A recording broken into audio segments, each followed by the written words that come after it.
I just cannot help but wonder how so many people had the temerity to say such nasty things para sa nag-iisang Diyosa. This is Awad Ignacio, the diva that you love. Together with me is my kamaring Ultra Maldita. Hi, this is Alex Brosas. And you are watching Riti Show. Tarayan at Halakayan Showbiz Edition. Mare, this was a front page story dito sa atin sa Daily Tribune at ikaw ang sumulat nito. Bakit nga ba pinapuna si Ann Curtis dahil sa kanyang juvenile offenders opinion? What happened? Kasi nga, may nang baril ng kabataan, di ba? Age 14 to Age 15 and 14. 14 and 15 sa Tacloban. Yes. Di ba? So, ni-resurface yung kanyang yung This was kanyang... an old This was on 2019 commentary. Commentary of Anne. Because she was opposing the lowering of the age of juvenile offenders. From 9 to 15. Ayun bang proposal noon?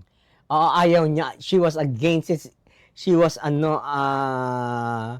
very much against it. Ano ba ang age ngayon ng mga juvenile offenders?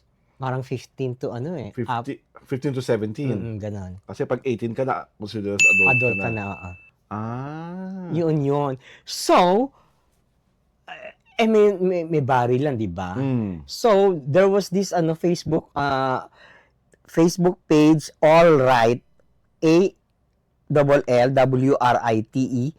na what can you say? Kumbaga binuhay yung bangkay na Ann. What can you say about Ann's chuchu, not to lower the ganon. So, ang daming nag-react. So, that's where it started. Most of the reactions were really violent. Kasi against Ann. Against Ann. Kasi nga, nakita mo, chuchu, because you live in a gated community, kaya hindi mo alam, you're not aware, chuchu, mga ganon. What can you say about this development? Yung muna yung kay Ann. I think Ann did not foresee something like the Tacloban tragedy coming. And who will ever foresee naman such things? Oo nga, di ba? Ngayon, na nandun na, parang mapapaisip ka na, oo nga, no? Should we lower it? Oo. Kasi, ang ko naman is, hindi naman, kunwari, ni-lower. Pero hindi naman kulong na with the adult offenders. Siguro bigyan ng there is a facility na pangbata. Na to improve their personalities, maturuan sila ng tama, 'di ba? Yung ganon. Yun lang sa akin para at least may reformative ways to make them repent what they did. Okay. 'Di ba? To make them know that what they did was against the law. Diba? Okay. Ang sa akin muna, first on Ann Curtis, it is basically, yung ginawa nung All Right is basically a clickbait para mas dumami ang kanyang followers at dumami ang kanyang subscribers. Because that happened pala in 2019. 2019. No one in their right mind would wish something like this to happen. And for you, and all the rest of the people who reacted, to blame Ann Curtis because of her opinion, ang dapat yung i-blame ay ang mga magulang ng mga batang ito. Because honestly, children learn from what they see. Kung ano nakikita ng mga bata sa mga matatanda, ginagawa nila. Ginagaya nila. At kung ang mga bata sa murang edad pa lang, exposed na sa mga magulang na nag-aaway, nagmumurahan, nagbubugbugan, hinahayaan yung nakatunganga ang mga anak nyo sa harapan ng telebisyon at pinapanood ay puro mga violenting palabas. Walang gabay mula sa mga magulang, walang nagsasabi ng tama at mali, walang nagsasaway, walang pumapalo, walang nagsasabi.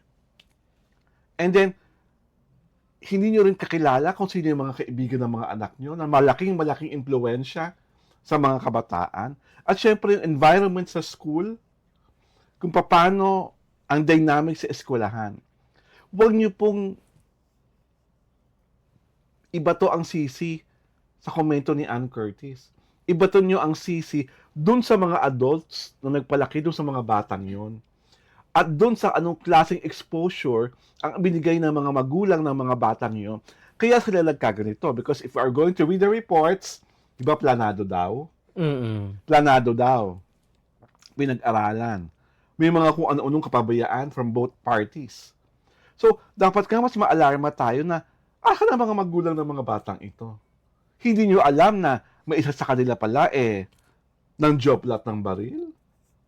Hindi nyo alam na meron na pa sila iniisip na ganito. Pero there was a cyber component Na? kasi nga parang they were playing the game Okay. na super Super violent. Oo, super violent. What I'm trying to So, say is, parang- again na sa magulang yan Bakit yung bibili ang anak nyo ng kung ano ng klaseng PSPS? Mas makikita nyo ang baral. Hindi, parang sa sa cellphone. Yun nga.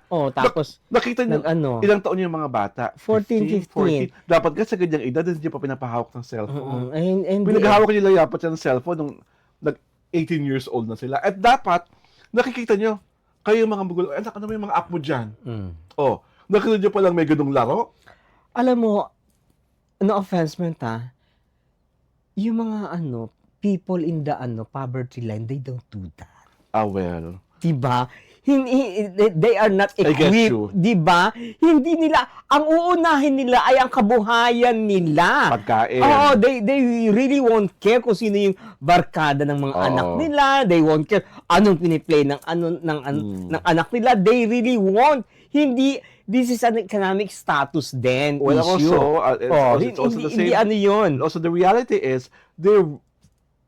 whatever they sow, they reap.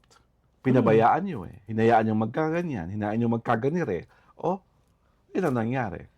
Because I'm sure, in a parallel universe, or in a multiverse, things like this can be prevented, and things like this must and cannot happen.